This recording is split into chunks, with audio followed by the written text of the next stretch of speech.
Morning again to our second of our thoughts on change.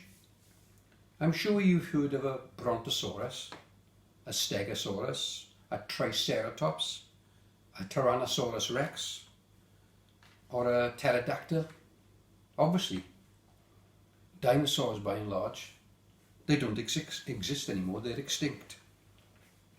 And that thought about dinosaurs reminded me of a story that I heard many years ago. I want to share it with you this morning. There was once a woman who owned the finest winery in all the land. Everything about it was superb. The fertile land yielded some of the finest grapes to be found.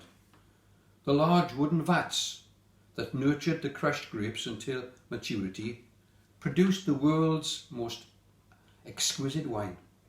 For more than 2 centuries, people came from all over the world to visit the winery and drink their famous wine. One day, the wine developed a bitter taste. No one could explain why. Nothing had changed. The wine was still made exactly as it had been done for the last 2 centuries. Visitors and customers alike stopped enjoying it. The numbers began to decline. In desperation, the woman hired consultants from all over the world to discover the reason for the wine's bitter taste. After days of study, each expert arrived at the same diagnosis. The vats had outlived their usefulness. They were old and sour, with no way of being cleaned and restored. The consultants concluded that her only option was to replace the old vats. She was outraged. The beautiful vats had been in the family longer than anybody knew, and she was not about to replace them. So she made desperate attempts to improve the wine. She added new fertilizers to the ground, which changed the acidity, designed new labels for the bottles, and even hired a new overseer for the vineyard. But she continued to put the same wine into the old vats, and the finest grapes in the world continued to produce bitter wine.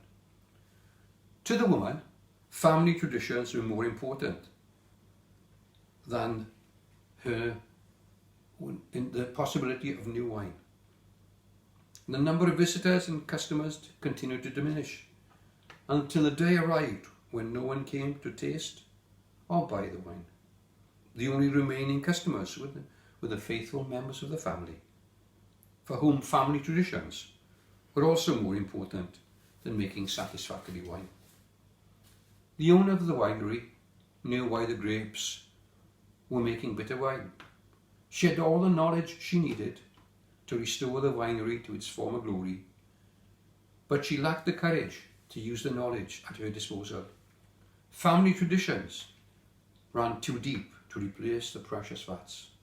In time, the world-famous vineyards fell into ruin, and only family members continued to drink the bitter wine.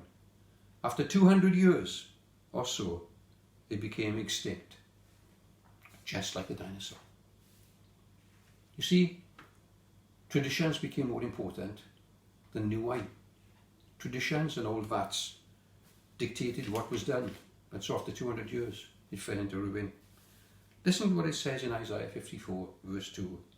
Enlarge the place of your tent, let the curtains of your habitation be stretched out.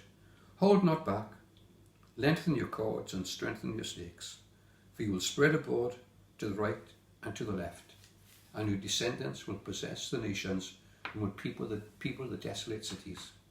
You see, Isaiah 54 it talks about a place of enlargement. It talks about being stretched, encouraging us, saying, don't get held back, go for it. Lengthen your cords, it says. It's all about widening your horizons, believing the unbelievable, and expecting the unexpected. Don't get left behind, it really says here. God is moving forward, we must move forward with God. Don't get stuck in a rut, I said yesterday.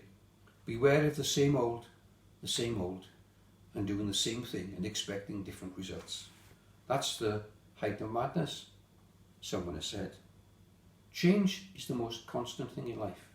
So we have to be open for God to change our hearts, our mindsets, our attitudes as we go forward. Lockdown's going to end soon and we'll be back in church before long.